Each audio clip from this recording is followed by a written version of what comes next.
يدعون الصداقة مع الملك، أو الملك يتعشى معهم، أو الملك عندهم شي مصلحة معهم باش يمكن لهم يزيدوا يستغلوا المغرب رغم أخطائهم.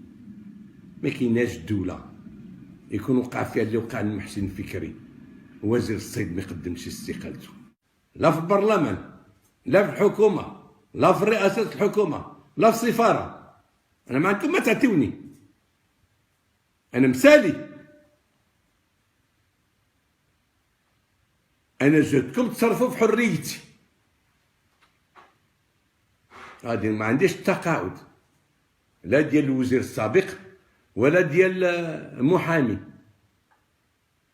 والله ما ندخل نرتاح في شي سجن بغيتوها، ولكن قبل ما ندخل انا نقول غادي ندير علاش وغادي نقول علاش. خلوني معكم في الثقة، راه المسؤولين المحيطين خلوني معكم في الثقة. أنا أصعب ما يمكن أن تتخيلوه،